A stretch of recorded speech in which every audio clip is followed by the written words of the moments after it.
Listo. Bueno, vamos a hablar de el manejo del dolor en odontología. Es un tema que ustedes ya conocen, es un tema que ustedes ya han visto, ya han tratado pacientes con dolor, ya han hecho procedimientos que generan postoperatorio dolor.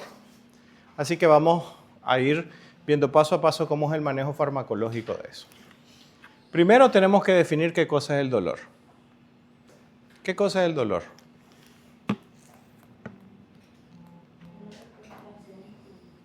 Una respuesta según el estímulo, ¿verdad? Pero es una respuesta ¿cómo? Hay otra palabra que le hace más justicia. ¿Cómo es el dolor? ¿Quién quiere sentir dolor? Nadie, ¿no? No es normal querer sentir dolor. El dolor es una percepción. Yo no puedo sentir su dolor, me puedo imaginar su dolor, pero no sé exactamente su dolor. ¿Cuántos de nosotros hemos tenido un absceso periapical?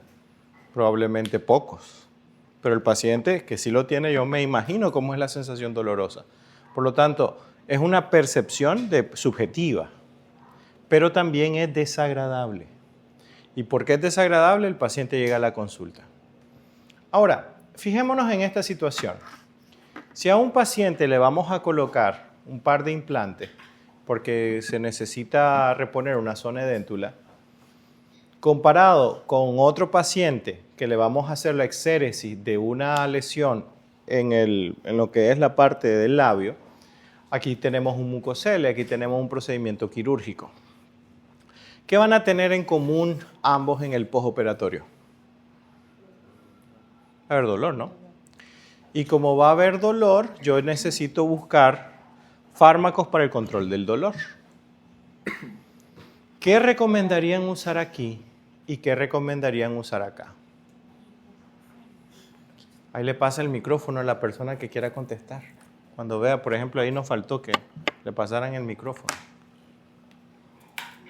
¿Qué mandamos en la primera opción?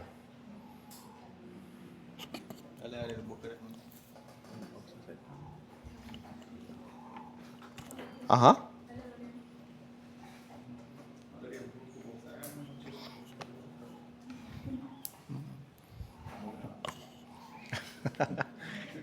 Ahora, bueno, les hago la pregunta de forma diferente. ¿Vamos a mandar lo mismo?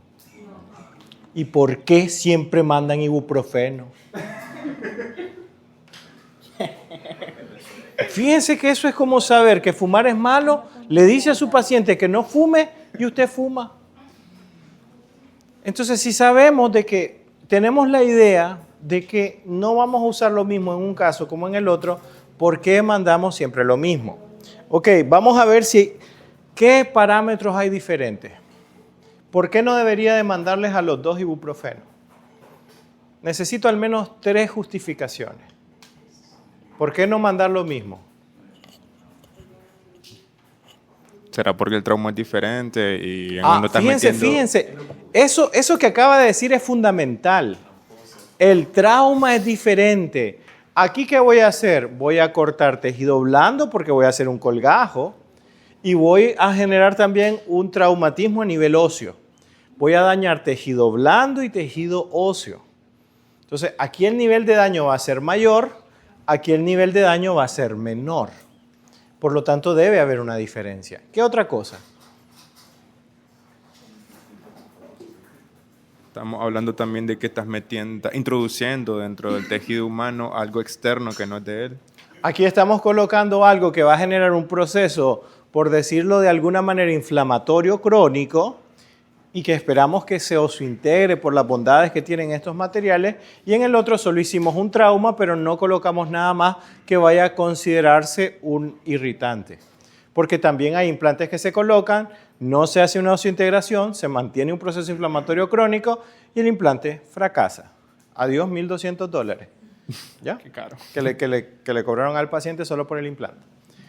Esa sería una buena justificación. ¿Cuál sería otra? Hay una que es fundamental, más allá del procedimiento quirúrgico en sí o per se, que es diferente. Pásele al señor. El tiempo del dolor sería más prolongado de implante. Ajá. Además de más agudo también, pues. Ok, podemos eso clasificarlo como el tiempo de recuperación. Aquí me voy a tardar más recuperándome y aquí va a ser más rápido. 2 semanas, eso está bien para quitar a usted su sutura. Si no es que colocó sutura reabsorbible. Pero aquí va a pasar buen tiempo, el tiempo de recuperación. Pero hay otra cosa que nos estamos olvidando. Porque al final eso tiene que ver con, en parte, el estado de salud del paciente, pero también con el tipo de procedimiento quirúrgico que estamos haciendo. Hay otra cosa que lo tengo que considerar a la hora de manejar el dolor. Y es lo que hace especialmente particular el dolor. ¿Qué nos va a decir, Michael? Pues que básicamente cuando estamos hablando en el caso del absceso, algo patológico, no es como en la... No, pero esto es un mucocele, no es un proceso infeccioso. Pues, Es un quiste de retención mucoso. No, eso no va a salir. Puede venir siendo la variabilidad individual. Excelente, sí, exacto. La sensación de dolor que nosotros podemos tener va a ser diferente. ¿A usted lo ha mordido un perro? ¿Lo ha mordido un perro alguna vez? No, sí. ¿A quién no le ha mordido un perro? Ok, toda esa gente que levantó la mano no sabe lo que es la sensación dolorosa que eso implica. A los que sí nos ha mordido un perro, antes sí. Por lo tanto, tenemos una sensación y percepción, variabilidad individual del dolor diferente. Entonces, nosotros tenemos que saber, ¿cómo sabemos nosotros si nuestro paciente tiene un umbral del dolor más alto o más bajo?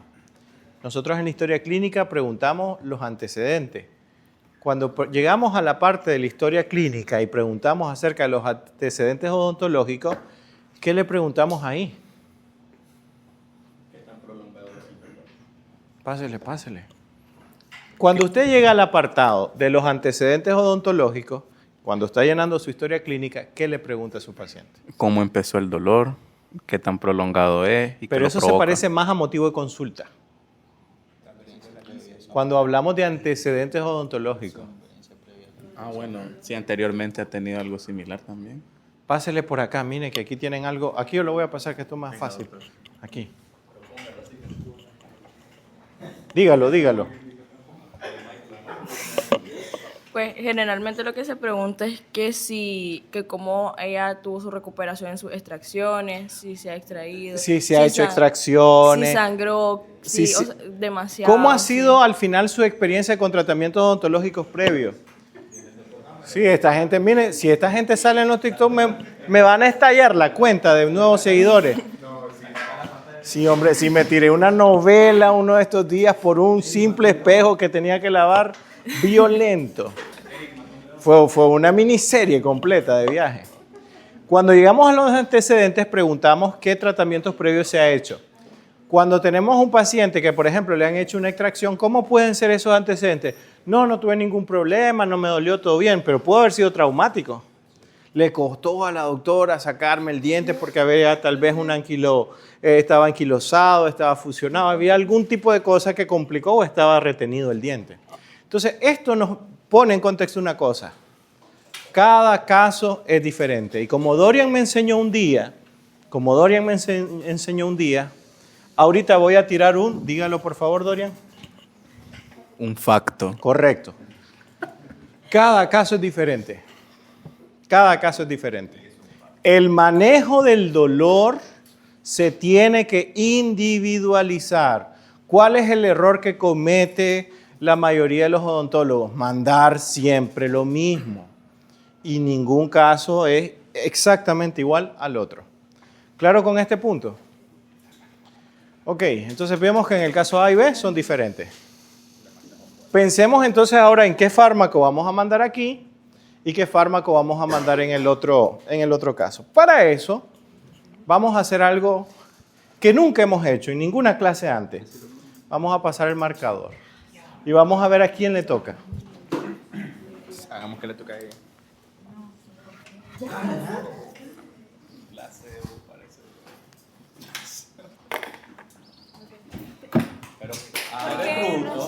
Tú eres bruto. Manito, tú eres bruto. ¿Listo? Ya no, Nefertiti. Ya, pásale el micrófono a Nefertiti. Ok. Sí, no salen los clips. Perfecto. Su pregunta es, dígame 5 analgésicos diferentes. Sí, está fácil. No le pregunte cuál es la distancia de aquí a la Luna en el año 1302. No quiero salir en el video. No, o sea, cuando comparta lo de la clase, sí, pero no lo voy a poner en ninguna parte que sea público. Solo ustedes que estuvieron aquí lo van a ver.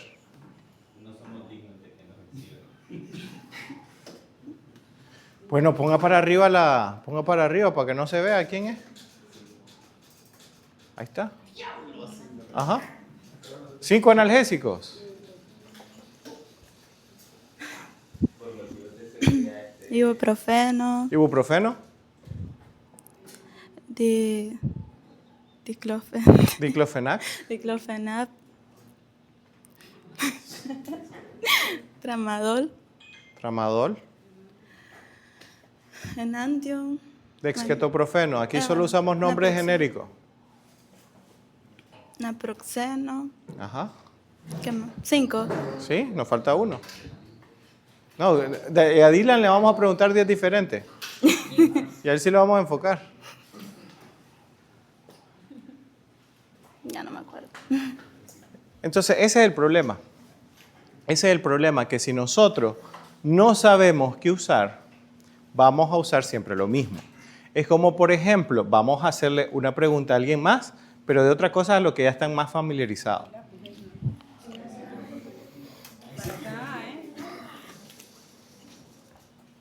Solo para eso te lo pasé.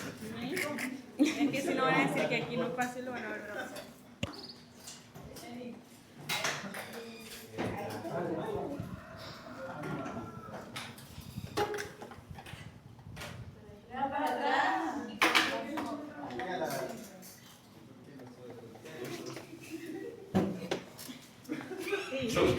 ¿Listo?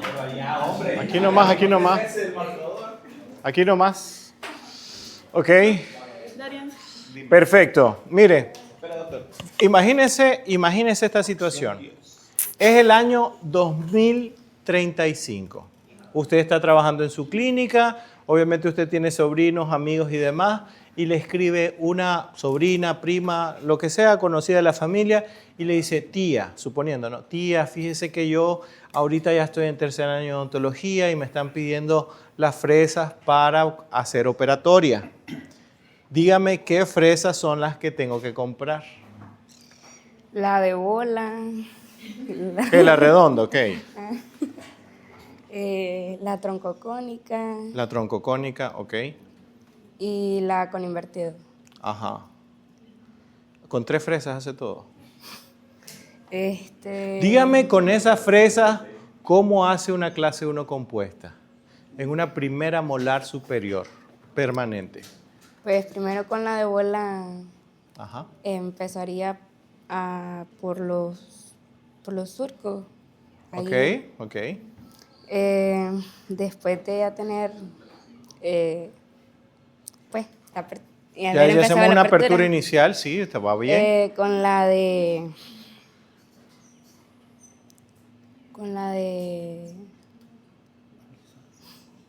Acuérdese la que me dijo. Me dijo redonda, me dijo troncocónica, ¿y cuál fue la tercera que me dijo? la con invertido. Con invertido. Esas son las 3 que tiene, no me meta otra. Y con la troncocónica empezaría a alisar las paredes. Alisamos las paredes con una troncocónica. ¿Cómo deben de ser las paredes vestibular y palatino de una clase 1? Con respecto al plano oclusal. Paralelas, convergentes, divergentes. Paralelas. Paralelas. ¿Y cómo debe ser la mesial y distal?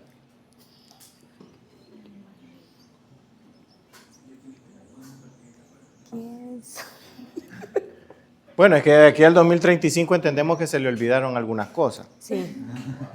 Eso fue. Cambié de carrera. No, no debería de, porque está en esto para que su vida profesional sea de esto. Ahora, ¿cuál es el problema? Por ahí Dorian decía, necesitamos una fresa cilíndrica.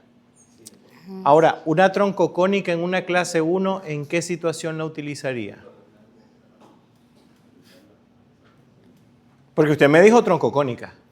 Si estoy haciendo una clase 1, ¿en qué caso uso una troncocónica?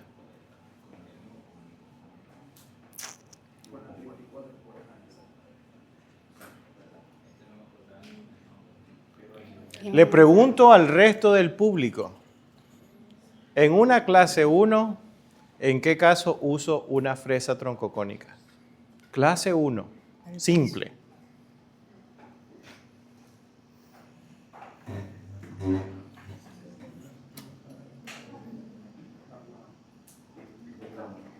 ¿Cuál es la profundidad ideal de una clase 1? De 1.5 a 2 milímetros. Pero ustedes saben que no todas miden eso, porque la caries es más profunda. Y yo puedo llegar a 3, 4 milímetros. Cuando llego a 4 milímetros, yo tengo que dejar mi pared mesial y distal, ya no paralela al plano oclusal. Ya, bueno, nunca se deja convergente estas dos paredes, se dejan divergentes hacia el plano de oclusión. Ahí es donde yo utilizo la troncocónica. Cuando mi clase 1 llegó a una profundidad mayor a los 3 milímetros para la pared mesial y distal. Estos son principios que se llaman biomecánicos, que tienen una relación con la disposición de los prismas del esmalte, que lo conocemos nosotros por histología, porque nosotros tenemos que saber que una preparación dental implica no solo hacer un agujero, sino que tiene que tener una conformación, una forma de resistencia y una forma de retención en la cavidad. ¿Ya? Entonces, al final, esos son los criterios que yo debo manejar para saber qué usar. Pueden haber doctores que digan, yo todo lo hago con una redonda. Yo todo lo hago con solo el A1. Entonces, ese es un problema. Ese es un problema. Porque no todos los casos se resuelven igual, porque no todos los casos son iguales. Entonces, bien, ¿qué pasaría si tenemos a dos casos que son iguales, pero son pacientes diferentes? ¿Le mandarían lo mismo? ¿Qué hará que en un caso elija una cosa y que en el otro elija otra cosa? Las características individuales de cada paciente. Y llegan a 5º año, se gradúan y todos mandando ibuprofeno. A ver, vamos a regresar un poco. Aquí, ¿qué necesitamos nosotros? Un analgésico que tenga capacidad analgésica y antiinflamatoria, pero que sea útil a nivel óseo. ¿Qué fármaco me puede servir mucho? Me puede servir, por ejemplo, el ketoprofeno. Me puede servir el piroxicam. De hecho, si voy a hacer un procedimiento óseo, el piroxicam me sería de mucha utilidad. ¿Cuántos han recetado alguna vez piroxicam? ¿Cuántos han escuchado de él? ¿Ya lo han escuchado? Tampoco. Si ya lo han escuchado y no lo hemos recetado, entonces hay que empezar a sospechar o analizar en qué caso lo vamos a utilizar. Ahora, en este tipo de casos, ¿vamos a afectar tejido óseo? Solo tejido blando. Y como solo vamos a afectar tejido blando, podemos utilizar otro derivado de los oxicanes, que es el meloxicam. Aquí usamos piroxicam porque estamos incidiendo en hueso. Aquí usamos meloxicam porque estamos incidiendo en tejido blando. Es algo que tenemos nosotros que saber para elegir qué recurso terapéutico usamos en cada caso. Porque si yo para todo le mando eso y mi paciente en reiteradas ocasiones ha tomado este medicamento, ¿qué va a pasar cuando yo lo use? ¿Qué va a pasar? ¿Qué pasa con los analgésicos conforme yo lo uso por un tiempo prolongado? Exactamente, van siendo menos efectivos y al hacerse menos efectivos, pues obviamente no van a funcionar. En cambio, si yo uso primero una cosa, después otra cosa y después otra cosa, yo voy a tener más chance de lograr el resultado. Muy bien. Entonces hay que entender de que aunque sea la misma situación, la variabilidad individual de cada caso hace que yo tome decisiones diferentes. Entonces al final el dolor, ¿qué vendría a ser? Una percepción, no es algo subjetivo, es una sensación. Obviamente tiene que ser desagradable. Está relacionado con un daño tisular. Yo no voy a resolver, lo que pasa es que mi novia me dejó hace 5 años y yo no me he podido recuperar y cada noche yo duermo con dolor de haberla perdido. No, ese no es un dolor físico. No es el dolor que yo voy a resolver. Yo voy a resolver dolores físicos que ocurran en el macizo craniofacial, específicamente en la región oral y paraoral. Ahí es donde yo voy a resolver la sensación de dolor. Y por lo tanto yo tengo que entender muy bien cómo funciona el dolor en esa zona. Obviamente solo un daño físico. Es un daño real eventualmente, algo tangible. Es potencial. Esto es bien importante. Imaginémonos una caries que avanza a nivel del esmalte. Dígame la intensidad del dolor cuando la caries solo está en esmalte. ¿Cuánto le duele al paciente? Dígame del 1 al 10. ¿Cuánto duele? 0. El esmalte es avascular, no es inervado. No va a doler. Ya llegó a dentina. ¿Cuánto duele? Acaba de llegar a dentina. Si usted se acuerda de los estratos de la dentina a nivel histológico, nosotros vamos a tener que la dentina más mineralizada es la que se encuentra en el límite amelodentinario. Y la dentina menos mineralizada es la que se encuentra a nivel de la predentina o cerca de la pulpa. Usted si hace una fotografía microscópica electrónica de barrido, se va a encontrar que a nivel del límite amelodentinario usted va a encontrar muchos pequeños túbulos dentinarios.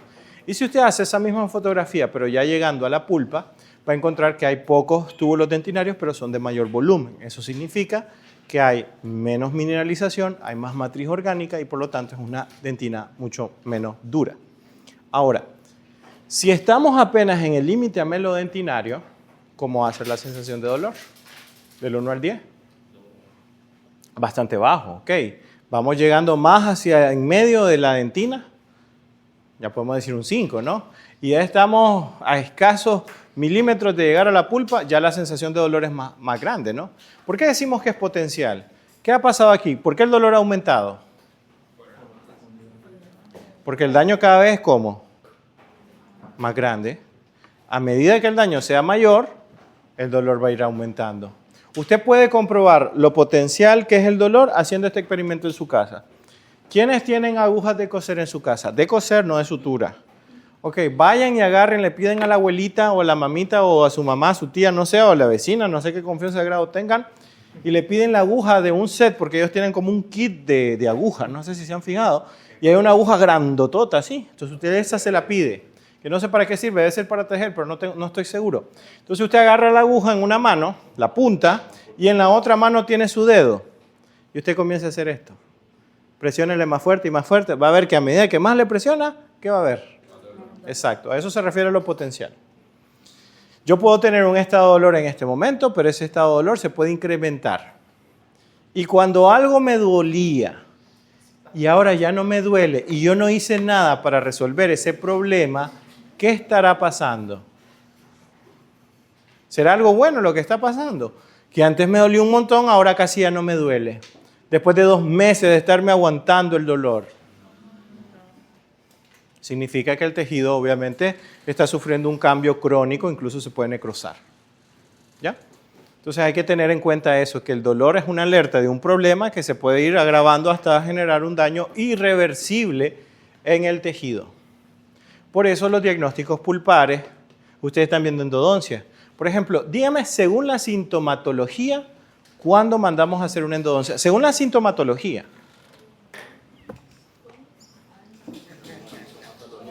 Dale.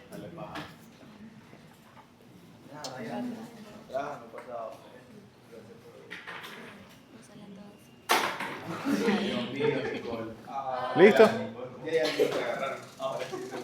Ok, le tocó, miren, a nuestra estrella. Pásele, por favor.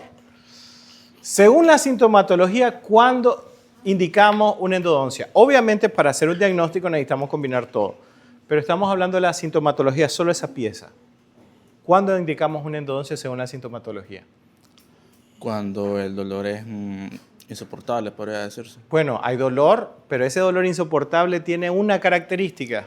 Punzante al estímulo. Sí, puede ser, pero hay otra cosa con ese dolor. Porque yo puedo tener dolor, pero si tomo cosas heladas o calientes se me va algo ahí. Pero es diferente a que el dolor igual sea fuerte, pero ¿por qué pasa? ¿O cómo pasa? Porque hay una inflamación de la pulpa. Sí, hay una inflamación pulpar, pero hay algo que caracteriza el dolor como para que nosotros digamos, sí, necesitas la endodoncia. Porque eso ya no es un comportamiento normal de una pulpa sana. Pásele ahí el micrófono. Díganos lo que acaba de decir, que eso es lo que andábamos buscando. Que el dolor sea espontáneo. Claro, o sea, si a usted un diente le duele sin ningún estímulo, eso es que hay una inflamación pulpar severa y por lo tanto usted necesita hacerse la endodoncia. Entonces, si usted tiene un dolor que es provocado, usted dice, bueno, puede ser una pulpa reversible. O usted tiene un dolor constante o espontáneo, entonces usted dice, usted tiene una pulpa irreversible. Ahora, pero también es malo no tener dolor, ¿no? Que no te duele el diente para nada ni con estímulo, tampoco es bueno, porque me puede estar indicando qué cosa. Pero ese diente antes dolía, pero ahora dejó de doler. Y dejar de doler no significa que sea algo bueno, porque ahí ya tenemos un problema a nivel pulpar donde tenemos que remover la pulpa también, porque obviamente es un tejido necrótico. Entonces, eso de que el dolor nos está alertando, entre mayor sea, mayor es el daño, pero su ausencia también me indica, o la falta de ese dolor me indica algo malo, ¿no? Que el tejido ha cedido ante la necrosis si estamos hablando de un dolor de tipo pulpar. Y por último, pero no menos importante, tenemos la sensación o la situación emocional.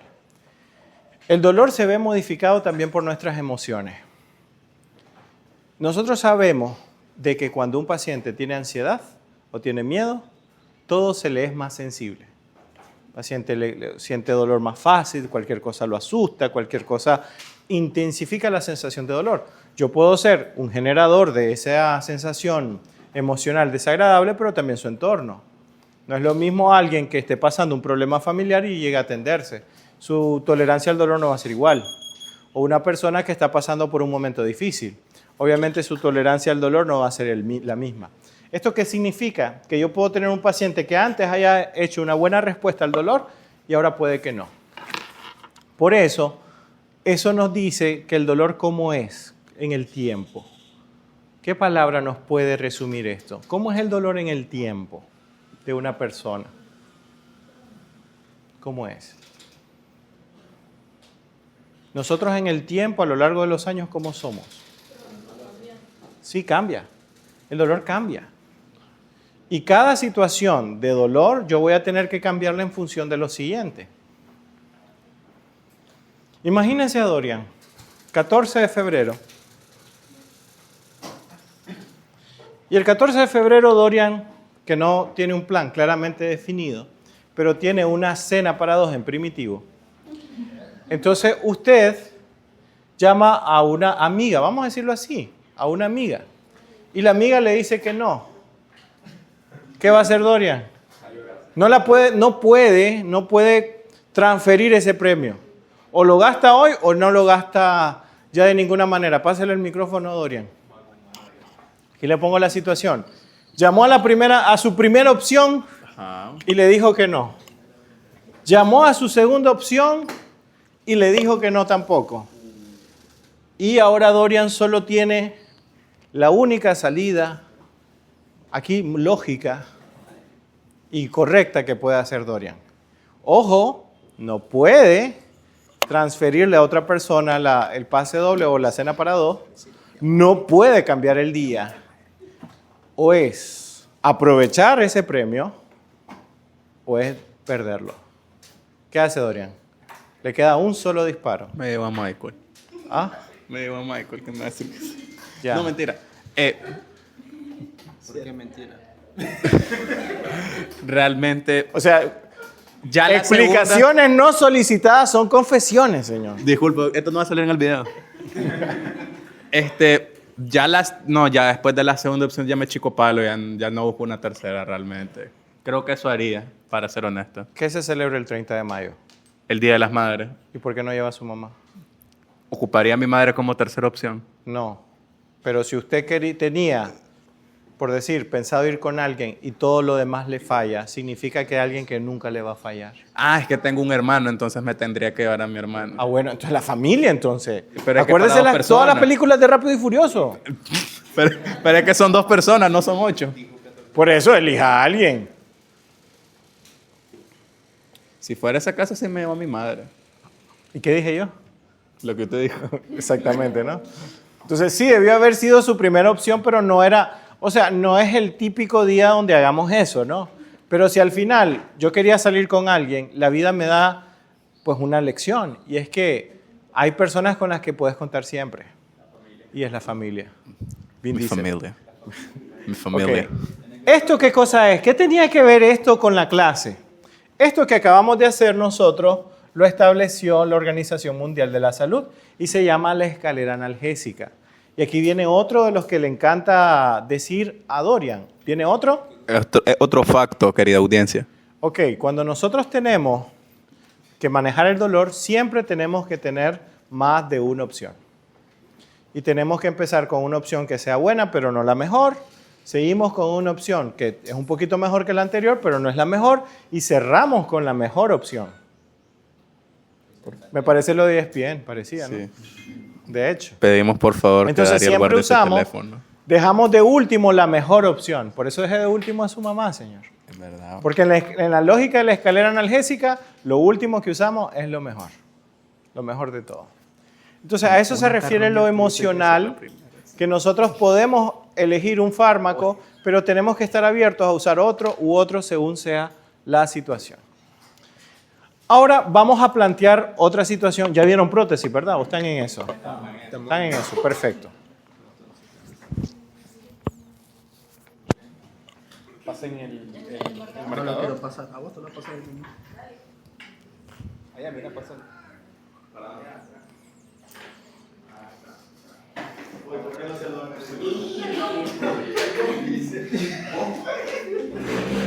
¿Quién? No, a mí no. Lo miré en primera plana eso. Miré cuando... Ya le dije perdón. Mire, ¿sabe qué? Ya viene septiembre. Y el 14 de septiembre se celebra algo en Nicaragua. Que no, el 14 de septiembre se celebra algo en Nicaragua. Que no se celebra en los otros países centroamericanos de la misma manera, porque en Nicaragua el 14 de septiembre tiene una connotación especial. Hay algo que se celebra solamente en Nicaragua el 14 de septiembre. La pedrada que le pega. No, hombre, fue la batalla de San Jacinto. La batalla de San Jacinto, y ahí recordamos una gesta heroica donde Andrés Castro le lanzara la piedra al invasor.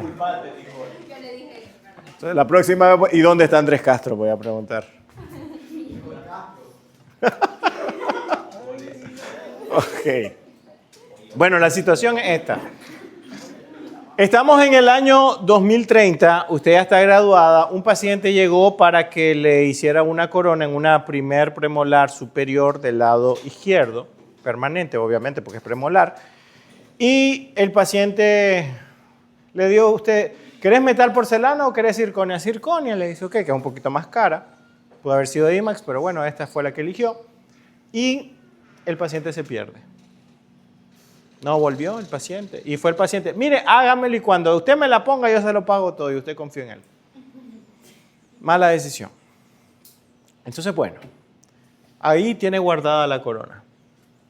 Allá, como en los 2 meses, aparece un paciente que viene de otro país y tiene solo el fin de semana y quiere rápido su premolar, corona en premolar, y es una primera premolar superior del lado que tiene usted la corona. ¿Qué hace?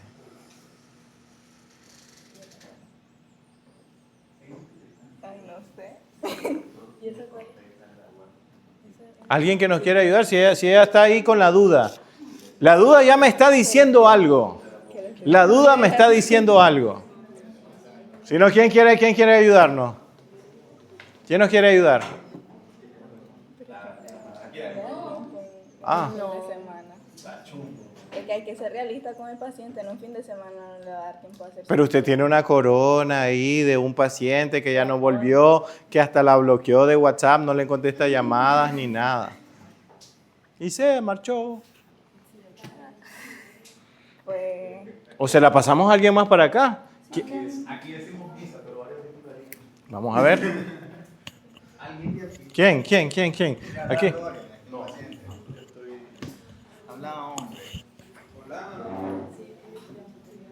Ponga la cámara para arriba, pues.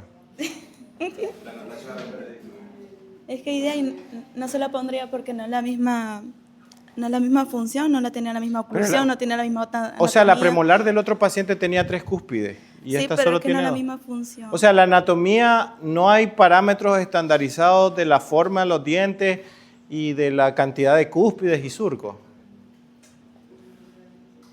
O sea que la corona que va a poner al otro paciente, este tenía más cúspides o cómo. ¿Cuál sería aquí la justificación fuerte? Que no garantiza. Pero era el mismo diente. Vamos a pasarle pues para acá, dele para acá y enfóquemelo. La cámara de hoy es patrocinada por nuestro gran amigo Richard Leiva. Richard Leiva. Y ahí enfoca para acá, hombre. El hombre quiere atención. En representación de la novia. Puede agarrar el micrófono, señor. No, si no está en CNN. Ok. Quiere ser el noticiero. Podemos decir que la oclusión puede ser que sea muy elevado para la boca de él. O sea, puede mal ocluir. Una corona está hecha a la medida. De las proporciones, las relaciones intermaxilares. O sea, puede ser el mismo diente, pero no va a ser la misma corona. Yo creo... Pásele allá y yo después diría tenemos aquí. que hay que individualizar cada caso. O sea, cada caso es un caso. Yo rompiendo la cuarta pared ahorita.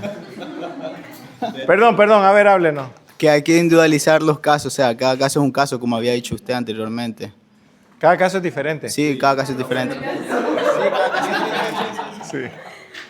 Es que mire, si fuera así, que fueran iguales, entonces los laboratorios ya las tendrían hechas para vender, dame una premolar. Ya la No, tengo es que hecha, eso ya sí. existe. Ya existe. Eso ya existe, sí. Fíjese que no sabía. Sí. Le voy a contar. ¿Sabe lo que pasa? Lo que pasa es que usted no ha llegado a odontopediatría. Y en odontopediatría, cuando hay una destrucción muy amplia de un diente temporario, uno utiliza, puede ser que esto esté en desuso, yo estoy hablando de lo que yo usé cuando estaba en odontopediatría, en mi pregrado. Y son unas coronas prefabricadas de, por ejemplo, metal. Entonces, uno tenía las coronitas estandarizadas y después uno tenía que ajustarlas. Y qué dolor de cabeza es ajustar una corona que es prefabricada, premoldeada para un paciente que no es precisamente él. Eso lleva más trabajo. Y obviamente tenemos el problema del ajuste, de las proporciones y todo lo demás.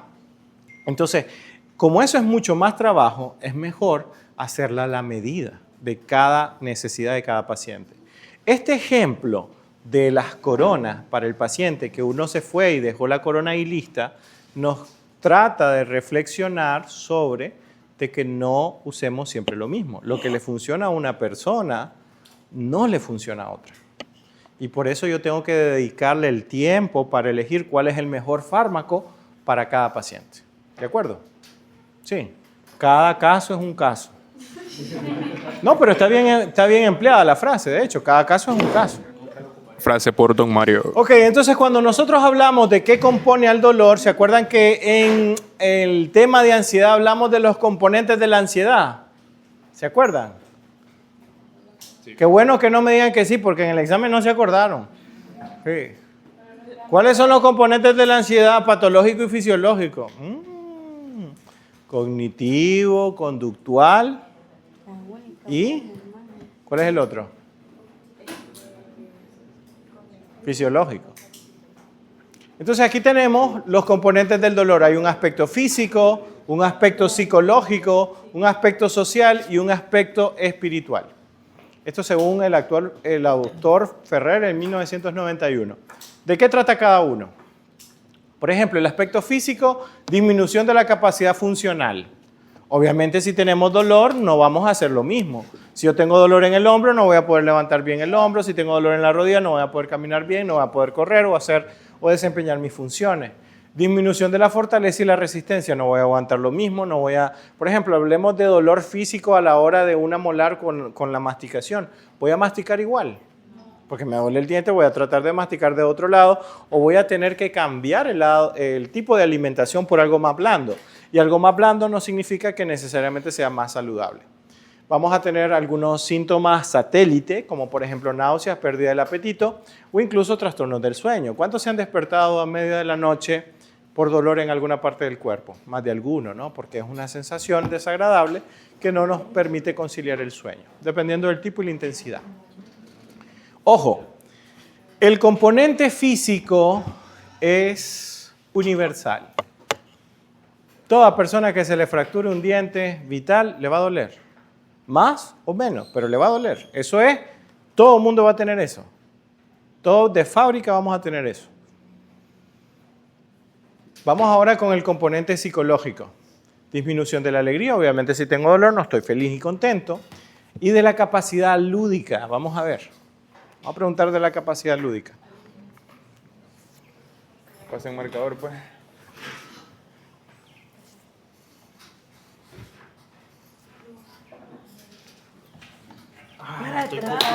¿Listo? Lo Ok, botaron allá adelante. vamos, pásale el micrófono, vamos a hacerle la pregunta aquí a nuestro compañero. ¿Qué se hizo el micrófono? Ah, ahí lo tiene, bárbaro. ¿Cuándo fue la última vez que tuvo actividad lúdica usted? Hace una semana. ¿Y qué? ¿En qué consistió su capacidad lúdica o su actividad lúdica? Dolor de estómago. Lúdico es jugar. Ah, pensé que refería a lo otro, es cierto. Pues sí, capacidad lúdica o actividad lúdica. ¿Cuándo fue la última vez que jugó algo? Actividad física, podemos decir. No, puede ser cualquier cosa que sea juego. Menos el corazón y los sentimientos de una dama. Buen punto. Antiar. Ok, entonces si una persona está con dolor no va a tener ganas de jugar. A eso se llama lo lúdico, no dolor. Aumento de la ansiedad y el temor. Obviamente, ¿y qué será este dolor? ¿Por qué lo tendré? ¿Tendré una patología? ¿Tendré alguna cosa así? Depresión y sufrimiento, porque obviamente el dolor es una sensación desagradable, ya lo dijimos. Dificultad para la concentración, pero que no se excusa como para estudiar para una prueba la próxima semana. Ay, es que no pude estudiar porque tenía dolor y como eso genera falta de concentración, por eso no estudié. Somatización, ¿no? Que asociamos otros problemas con respecto a eso. Y también podemos tener una pérdida del control. No nos vamos a sentir bien porque obviamente tener dolor todos los días es bastante desagradable. Este componente psicológico va a ser variable para cada paciente. El aspecto físico es universal, todos los tenemos. El psicológico va a ser variable. Tenemos ahora el componente social. Disminución de las relaciones sociales, disminución de la actividad afectiva, vamos a decirlo así. Obviamente esto ha sido la excusa de muchas veces que no, porque me duele la cabeza. Cambios en la apariencia, por ejemplo, alguien si va a ir a alguna actividad y tiene dolor, probablemente cambiaría su outfit. Por ejemplo, una chica cambiaría su forma de vestir si anda con dolor a que si no lo anduviera. Pues si anda sin dolor, yo creo que se vestiría de una forma un poco diferente en comparación que si anduviera con dolor. Y también puede incrementar la necesidad de cuidado. Imagínese que está con su novio o novia. Ay, es que me duele. Vení para acá, chiquito, te voy a sobar donde te duele, ¿no? Entonces vamos a necesitar un poquito más esa parte, ¿no? Vamos a querer que nos mimen mucho. También va a ser variable. Y el último componente puede estar presente en algunos pacientes y en otros no. Ese componente es el componente espiritual. Algunos lo tienen, otros no. Y eso es aumento del sufrimiento, cambios de intereses religiosos incluso, y reevaluación de esas creencias podrían estar ahí. Pero no todo el mundo lo tiene. Esto se contrasta con, por ejemplo, el componente físico, porque el componente físico todos los tenemos, pero el componente espiritual no todo el mundo lo tiene. ¿Ya? Entonces, eso van a ser, según este autor, los principales componentes del dolor. Cuando preguntemos los componentes del dolor o modificadores del dolor, son estos 4 elementos, siendo el físico el constante, los que cambian el psicológico y el social, y el que puede estar presente o ausente en algunos casos va a ser el espiritual. Entonces, cuando nosotros nos enfrentamos a tener que controlar el dolor de un paciente, vamos a tener esta multiplicidad de situaciones. Pacientes con cada uno historias diferentes, pacientes con necesidades diferentes, umbrales del dolor diferentes, y para ello yo tengo o debo tener una amplia variedad de opciones. Por eso tengo que conocer varios fármacos para el control del dolor. Entonces, por ejemplo, salud. Si, por ejemplo, quiero usar el acetaminofén, ¿quiénes podrían ser los pacientes que estarían como que más inclinados o perfilados para que lo use? De toda esta gama de pacientes. ¿En quiénes este fármaco sería como una buena opción? Los pacientes pediátricos. ¿Por qué?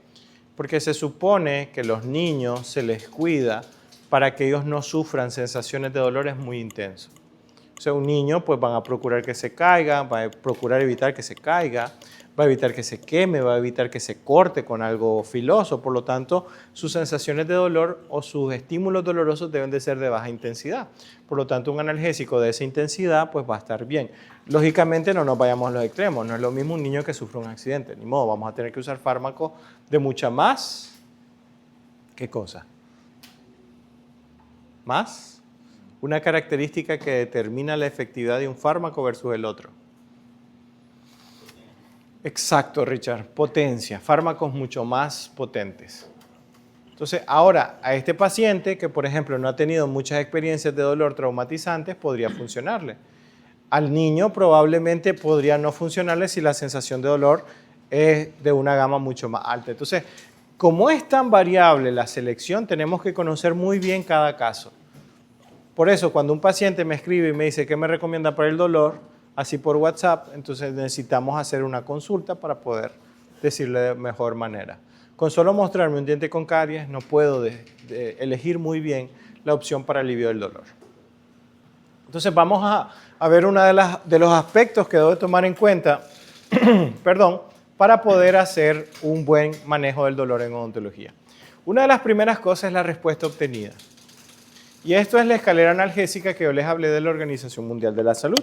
Esta escalera se creó con el objetivo de que cuando tuviéramos un paciente con dolor por cáncer, pudiéramos tener opciones para aliviar el dolor en caso de que la primera opción no funcionara.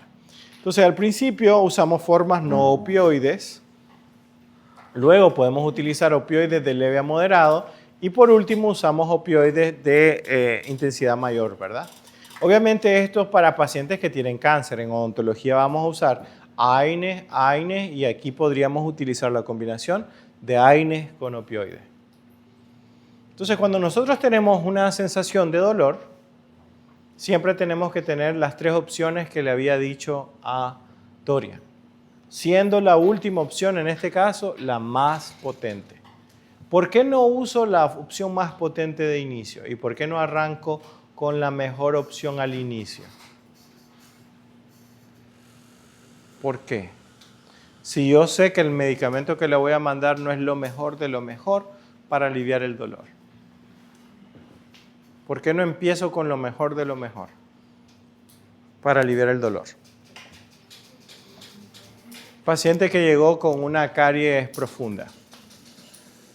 ¿Por qué no arranco con codeína para aliviarle el dolor? Vamos a pasar aquí. Así hubiera pasado el marcador. Ajá. Para ver la percepción del dolor de ella también, o sea, de que tal vez el medicamento, aunque no es el mejor, a ella sí le funcione porque no es un dolor tan fuerte el que tenga. Ok, yo tengo que tratar de ajustar o calibrar la sensación de dolor con la efectividad de control de dolor de mi analgésico.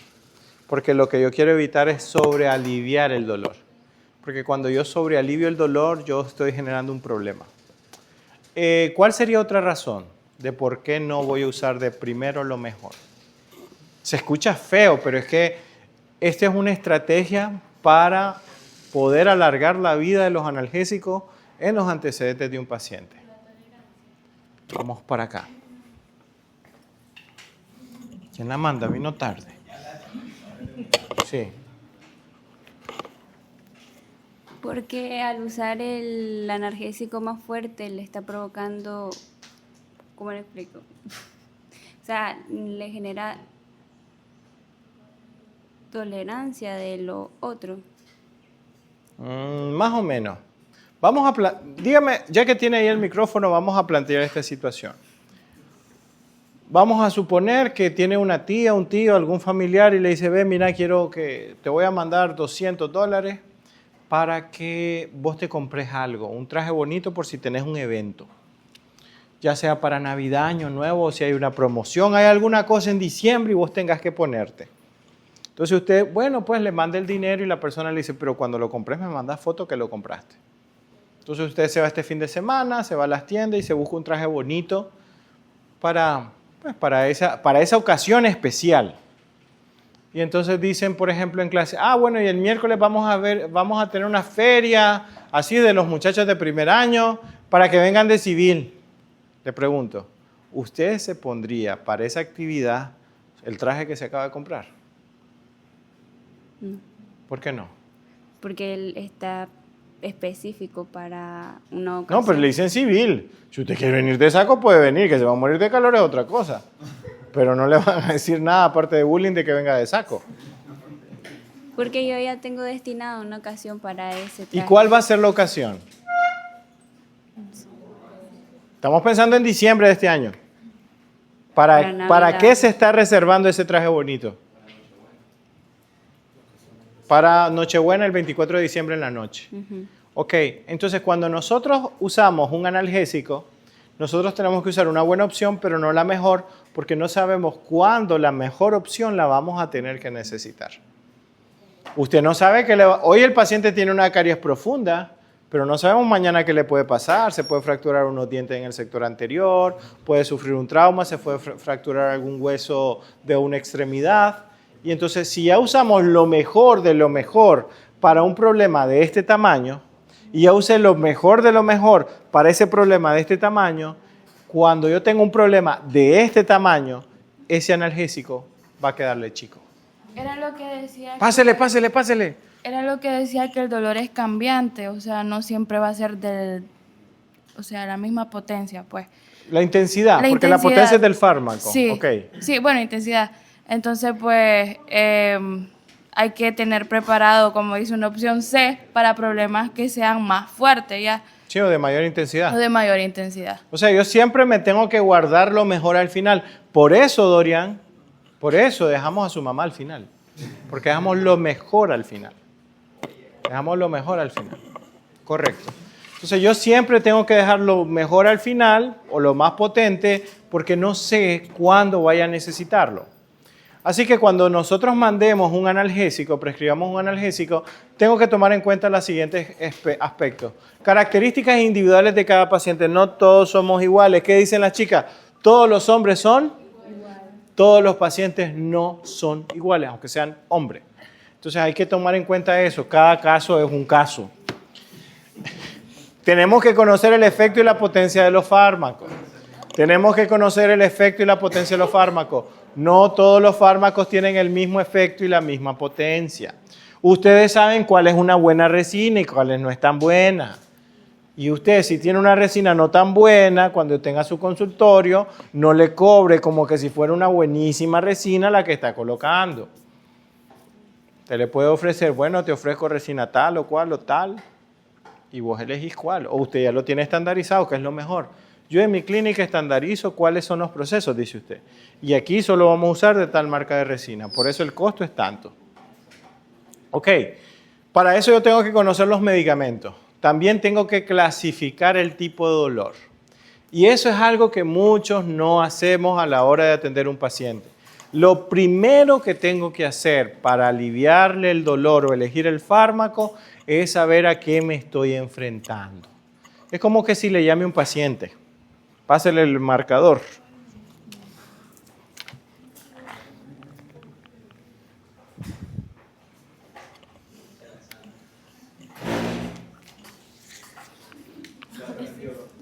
¿Listo?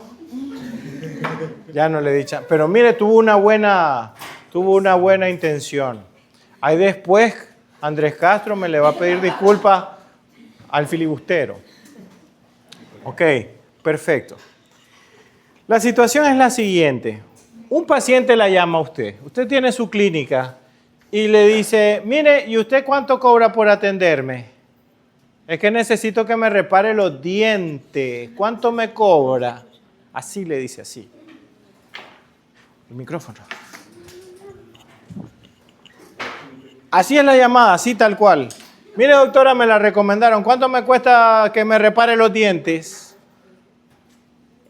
Solo eso le dice.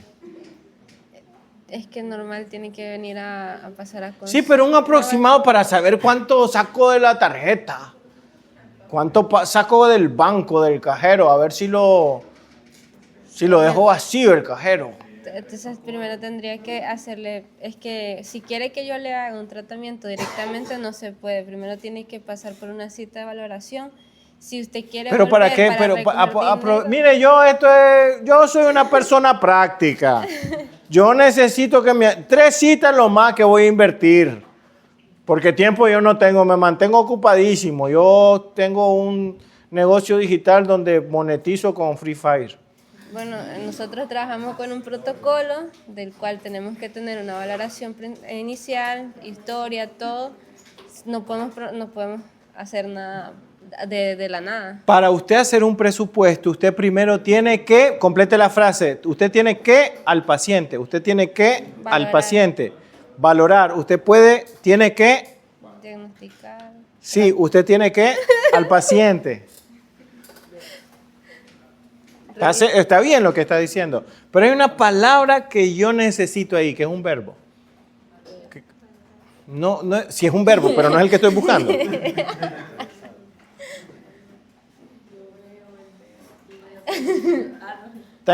Están chateando con una muchacha o un muchacho. Ay, me gustaría ser tu novio.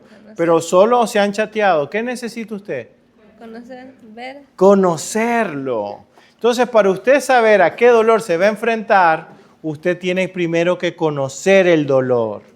Y para conocer el dolor yo necesito caracterizarlo. Por eso este punto es bien importante. Vamos a ver de qué trata. Vamos a ver, los antecedentes del uso de los fármacos. Mire, ¿y usted qué toma para el dolor? Yo de tramadol, meperidina y codeína. Ay, Dios mío, estamos fregados. Pero si el paciente me dice, yo tomo ibuprofeno con acetaminofén, entonces ya nosotros ya sabemos por dónde nosotros tenemos que migrar. Y después llamar a nuestro paciente. Mire, don Pánfilo, ¿y cómo le fue? ¿Cómo le cayeron las pastillas que le receté? ¿Cómo le fue con el tratamiento que le di? ¿Qué pasó al final con ese tratamiento?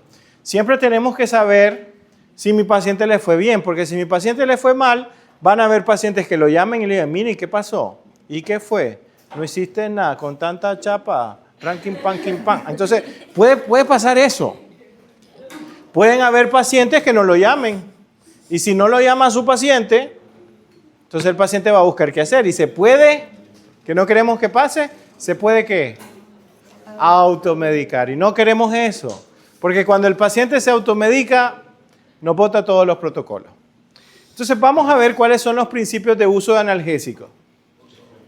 En esta primera parte vamos a llegar a los principios de uso de analgésicos, se toman un break y después seguimos. Ok. Hay principios para uso de analgésicos como los AINES, hay principios para el uso de los opioides. Vamos a ver los principios para el uso de los AINES. Es necesario tomar en cuenta la sensación dolorosa del paciente.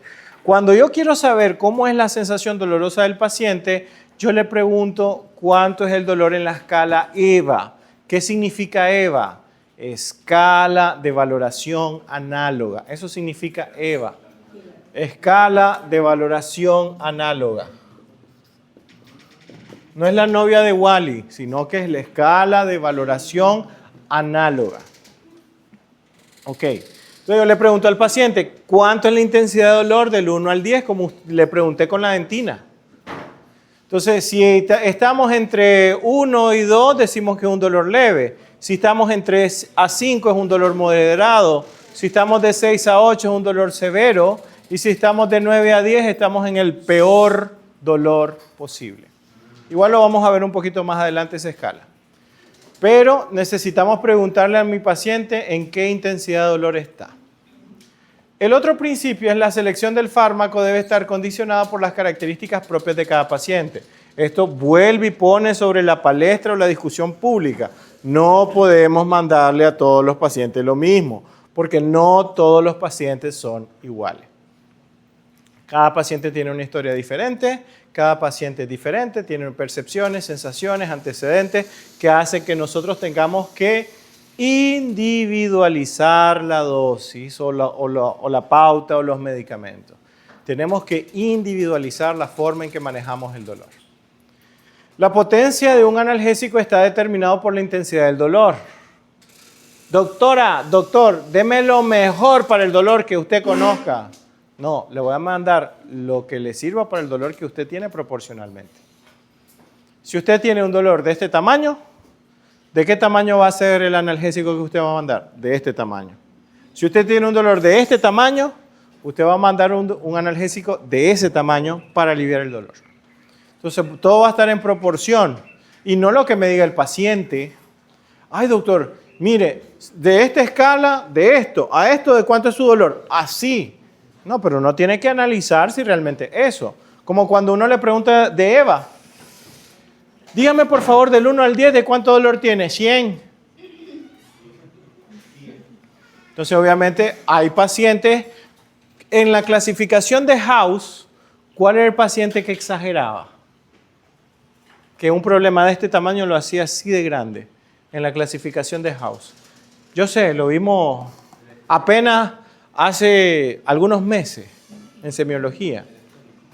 El histérico, correcto. Entonces, el paciente histérico va a ser el paciente que nos va a exagerar mucho la sensación dolorosa. Entonces, yo tengo que poner los pies sobre la tierra ahí con el paciente. Y yo voy a seleccionar según los criterios que yo maneje, combinado con lo que me diga el paciente. No es que no me importe lo que diga el paciente, pero a veces el paciente puede tener una distorsión de eso. De inicio se prefieren usar fármacos por vía oral y de estos los analgésicos más sencillos. ¿A quién les recuerda eso? Empezar con lo más sencillo. Bueno, pero que sirva, pero sencillo. ¿A qué les recuerda eso? ¿Cómo se llamaba esto? Escalera analgésica. ¿De quién? Qué bien que se acordaron. Ok. Entonces tenemos ahí ese parámetro, ¿no? Que sigue lo de la escalera analgésica. Empezamos con lo sencillo. El tratamiento sintomático, o sea, con los fármacos, debe ir acompañado de medidas de soporte. ¿Qué es una medida de soporte? Tenemos un absceso y tenemos una infección y no podemos hacer más que el drenaje ahora. ¿Cuál sería la medida de soporte ahí? Vamos a mandarle analgésico, no le vamos a hacer la extracción este día. ¿Cuál es la medida de soporte ahí? Aparte de mandarle su analgésico y su antibiótico. El drenaje. El drenaje. El drenaje va a ser lo que va a complementar ese tipo de tratamiento, las medidas de soporte. Si yo veo que el paciente llega con el absceso y yo solo le mando el analgésico, estoy dejando el 70% de la resolución en manos del destino. Porque yo voy a ayudar mucho al paciente cuando le hago, por ejemplo, ese drenaje en la zona. Es necesario conocer los efectos colaterales propios de los fármacos antes de su elección, tomando en cuenta las características del paciente. Ahora, yo tengo que saber cuáles son las reacciones adversas que produce mi fármaco. Por eso, tengo que conocer los efectos colaterales propios de los fármacos para no producirle un daño aparte del daño que tiene producto de la lesión que tiene el paciente. Marcador, vamos a hacer unas preguntas.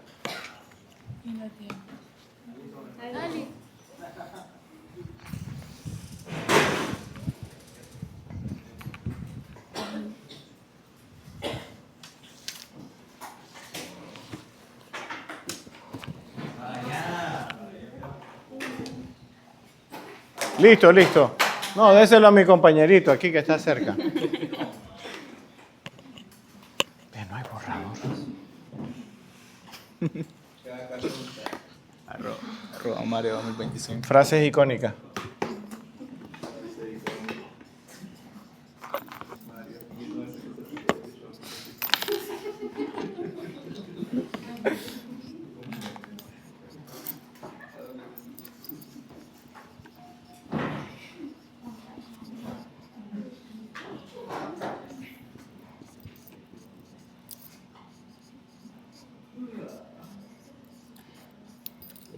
De fármaco ahí. Con eso, dale. Tóxica.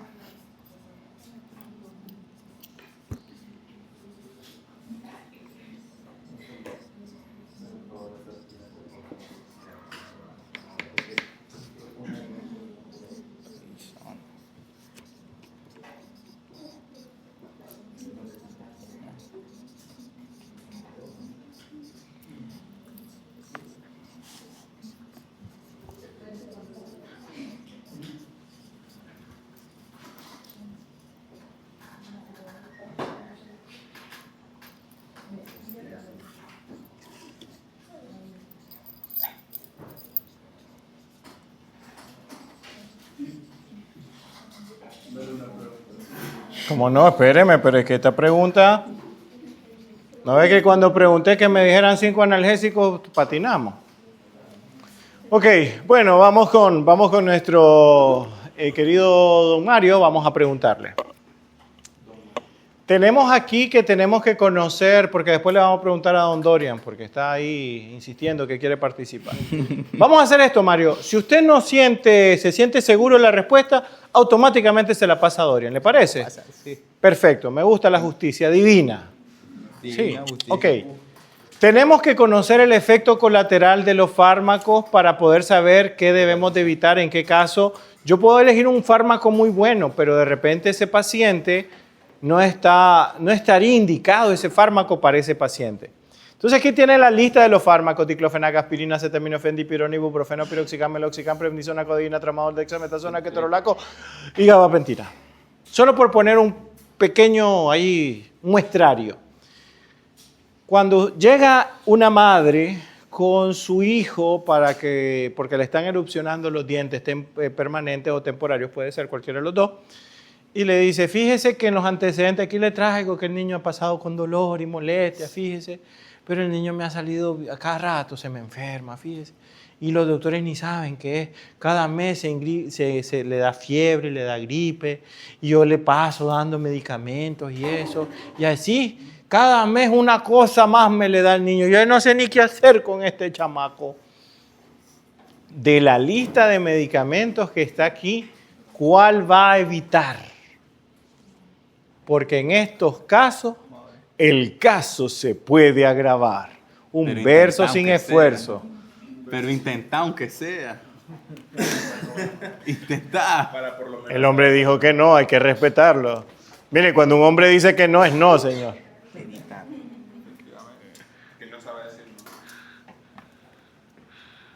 Pásenle unos binoculares al hombre. ¿Cuál es el...? Dexametasona no me alcanzó, señor. Dexametasona. Perdón. ¿Qué fármaco vamos a evitar? Está chungo. No, yo hace, pero... Yo ya sé, pero te voy a dejar a vos, Puedes Dorian, que participar. contestes. Participa. De todos esos fármacos... ¿Cuál vamos a evitar cuando la mamá nos contó esa historia? En un No, Ok, te Dios lo voy a mío. resumir en el contexto. No, usted no quiso hablar. Este es el contexto. Una madre pues está llevando a su hijo porque mucho se le enferma el mae. Entonces la cuestión es de que pues ya le han dado varios medicamentos y el chaval sigue igual. ¿Cuál de todo eso es que se tiene que evitar? Ese es el contexto. Es que esto lo dije mientras usted andaba en el baño. Sí. Estaba jugando Clash of Clans, Clash Royale, perdón. Pasen el micrófono porque el hombre está pensativo. Es que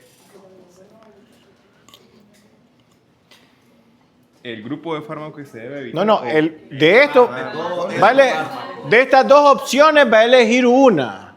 Para evitar. O sea, el que no tenemos que usar. O sea, que no le puedes Ah, ok, recomendar. ok. ¿usted se acuerda de aquel pasaje bíblico del Génesis cuando nuestro Señor creó la tierra y le dijo a Adán y Eva, de todos los frutos del jardín podrás comer, menos del fruto prohibido? ¿Cuál es aquí el fruto prohibido? Algo que me llama la atención, ¿por qué te la dexametasona ahí? Porque puse un medicamento. O sea, no me alcanzó. O sea, todo esto sirve para controlar el dolor hasta de una manera u otra. Está difícil. Está difícil. Para toda esa gente, cámara, vamos a romper la cuarta pared ahorita.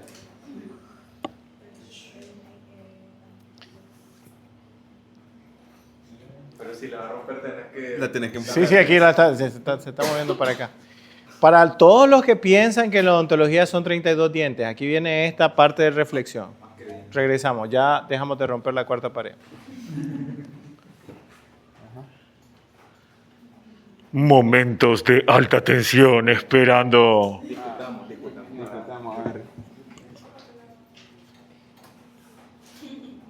Puedes anotar en comentarios cuál crees tú que es el medicamento que se debe de evitar. La codeína.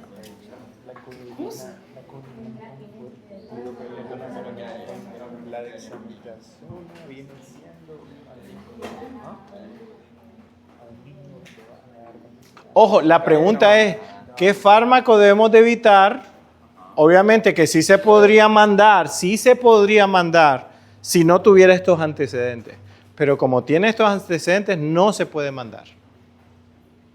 Pero si no los tuviera, sí lo podemos mandar.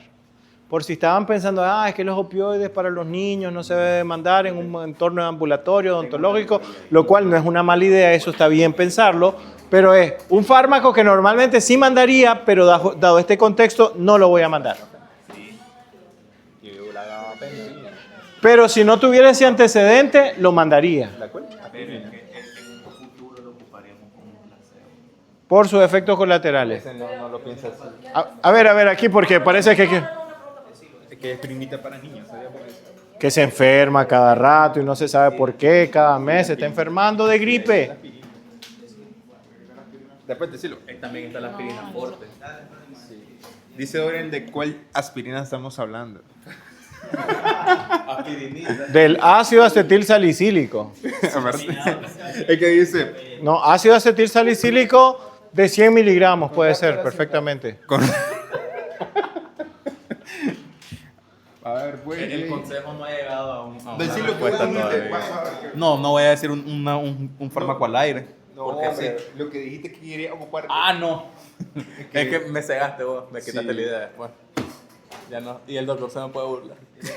Oye, aquí no estamos para burlar. Va a agregar en evidencia, igual va para TikTok. No.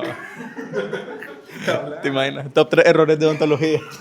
Sale el video mío diciendo el fármaco. Razones para elegir marketing. Qué barbaridad. Entonces, al final, ¿con qué nos quedamos? No hemos elegido. Parece un capítulo de relleno de Naruto ahorita. Esperando la respuesta, que lance el Rasengan. Entonces, ¿en qué quedamos? ¿Cuál van a elegir? Para mí, ¿qué es la codeína? Desde un comienzo. Ahora, si un paciente estuviera sin estos antecedentes, ¿le mandaría codeína para erupción dental? Entonces es un fármaco que normalmente sí mandaría, pero dado estos antecedentes no lo va a mandar. La codeína no sería un fármaco que normalmente mandaría. Por lo tanto, estos dos fármacos están descartados de entrada. No va por ahí, pero no es la respuesta a la pregunta. Es un fármaco que normalmente sí mandaría o podría mandar, pero dada esta situación no lo mandamos. Diclofenac. No. No, diclofenac no. No, tampoco. Dipirona tampoco. La gabapentina. No mandamos gabapentina para aliviar el dolor de la erupción de los dientes. No, tampoco. La aspirina. No vamos a mandar aspirina a este paciente porque el efecto colateral que la aspirina produce en estos pacientes con estas características es el síndrome de Reye. El síndrome de Reye. Una encefalopatía hepática que genera un daño a nivel de las mitocondrias hepáticas de forma irreversible. Así que por un mecanismo que todavía no se conoce con claridad, la aspirina, el ácido acetilsalicílico, daña las mitocondrias a nivel de los hepatocitos y genera esta encefalopatía hepática. Entonces ese fármaco no lo vamos a mandar. ¿Qué le puede mandar? Bueno, acetaminofén, pero si la mamá dice que eso ya no le llega, entonces pueden pensar tal vez en diclofenac ajustando bien la dosis o pueden usar el ibuprofeno. Esos fármacos sí los podían usar. ¿Y por qué esa no la dijiste? Todos los de aquí nada que ver. Nada que ver para ese tipo de casos. Entonces, ¿cómo yo logro elegir dentro de los múltiples medicamentos cuál voy a usar? Bueno, tengo que conocerlos un poquito. A eso se refiere este principio. Tengo que conocer para qué sirve, ¿no? Para poder elegir correctamente. Y luego es importante valorar el alivio obtenido. Vamos a pasar el marcador. ¿Qué te pasa? Escuchamos pero no juzgamos. Escuchamos pero no juzgamos. Ahí tiene el marcador. Para allá va. Bueno, le digo a la Daniela. La picosa. Ya se pone el pie mejor. Ok, le tocó a nuestro... Pásale el marcador, perdón, el micrófono. Doctor. Al que le tocó, al tocayo. Ok. Usted ha hecho extracciones, ¿verdad? Sí. Ok. ¿Y le ha mandado analgésicos después de la extracción a sus pacientes? Sí, ok. Dígame cuál es su protocolo después que usted le entrega la receta al paciente. ¿Al día siguiente o a los días después? ¿Qué hace usted con ese paciente? Después que le hizo la extracción, le tomó la foto, la subió en las historias, una más, hace un TikTok con la muela. Ajá.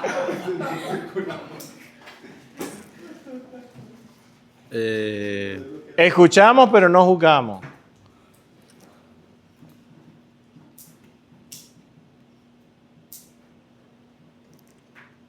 El gran silencio, buena banda. Michael, eso no se hace, es verdad que escuchamos pero no juzgamos, pero no haga eso, Michael, qué bárbaro. Acuérdese de los principios éticos de la FDI 2024, papá.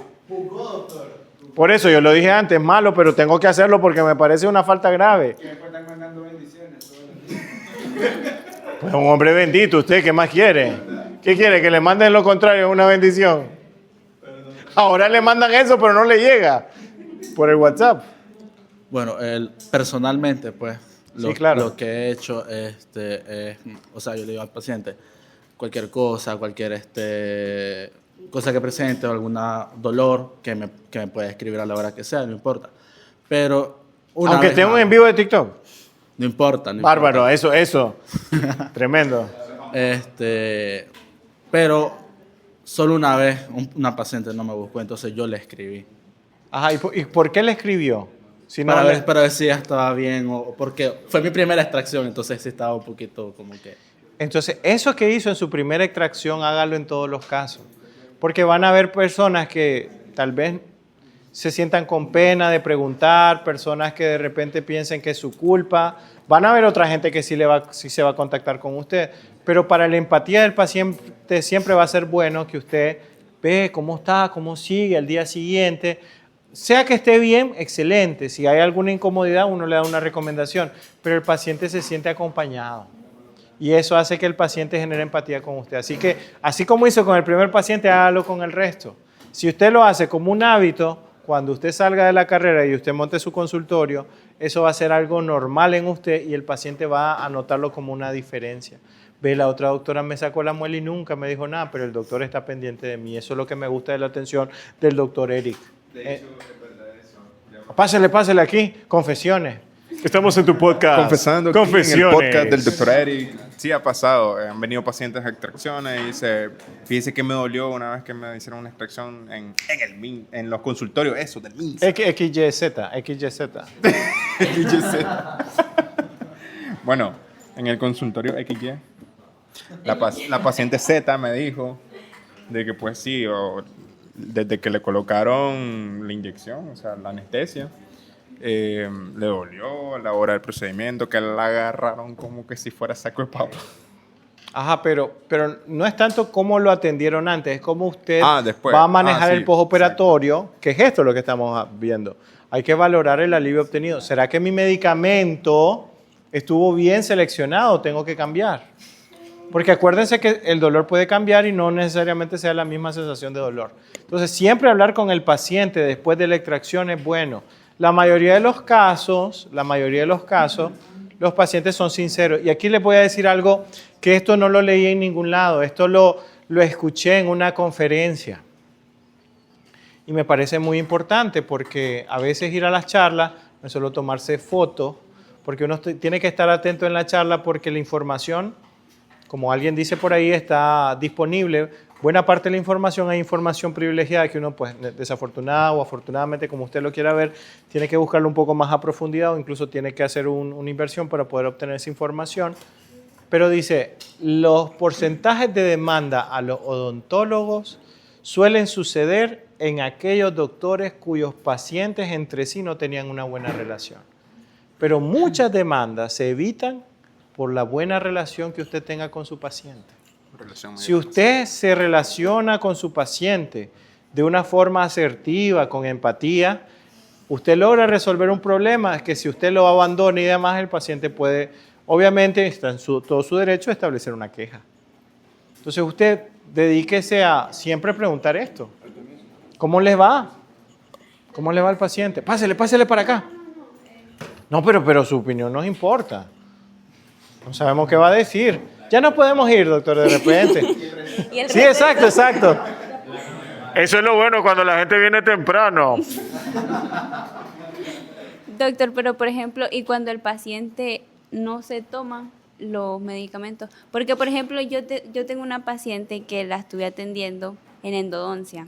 Entonces, usted sabe que se le manda analgésico por cualquier cosa. Sí, porque la anestesia, algún sobreinstrumentación, algo de hipoclorito, cualquier cosa. Sí, exacto. Entonces, mi paciente me dijo que estuvo con dolor y después me dijo, es que yo compré los medicamentos, pero como después se me quitó, ya no me los tomé. Y no. Entonces, cuando uno le entrega la receta, uno le explica eso al paciente. Mire, usted se puede sentir bien, pero luego el dolor puede incrementar, así que aunque usted no tenga dolor, se acaba el tratamiento hasta el día 5, por poner el ejemplo. Entonces, a la hora de hacer la receta no es solo dársela, explicarle y ver si no se lo toma, qué puede llegar a pasar. Entonces, usted ya tiene esa experiencia. Cuando les dé las indicaciones al paciente, dígale eso. Aunque usted, como por ejemplo, cuando vamos a ver antibióticos, el paciente se puede sentir bien al tercer día, pero no por eso, porque se siente bien al tercer día, no lo voy a mandar o no se lo va a tomar el resto de los días. Uno le tiene que hacer hincapié, aunque usted se sienta bien para que la infección no regrese, usted tómese su medicamento hasta terminar su esquema de atención. Allá tenemos una pregunta, ok. Pero en el caso de analgésicos, si el paciente no presenta dolor, ¿tiene que seguir ese tratamiento de tomar? Ok, entonces uno puede indicar en la receta, en caso de dolor, tomar. Ok. Entonces uno bueno, yo no creo que le duela. ¿Cuándo pasa eso? Por ejemplo, cuando usted está haciendo una endodoncia en un diente no vital. Ahí normalmente uno aísla, instrumenta, si uno pues tiene muy bien su conductometría, no va a hacer extravasación, no va a hacer transportación, no va a hacer ninguno de estos tipos de accidentes. Y si uno hizo una buena técnica de, por ejemplo, irrigación, compresión negativa y todo lo demás, pues no debería haber dolor. Entonces hay pacientes que uno le dice, si tiene dolor, se toma el medicamento que le mandé, o si tiene alguna duda, me contacta. Entonces ahí dejamos el analgésico en relación si hay dolor o no, pero nosotros no podemos decirle, tómese un medicamento si acaso le duela, pero no le mandamos nada. O no le hacemos una receta, que quede evidencia que yo le di una receta para que él pudiese aliviar su dolor en el caso que lo tuviera. Pero sí, puede pasar en ese tipo de casos. Muy bien. Y volvemos después en las consideraciones del uso de los AINES. Así que nos vemos en 20 minutos.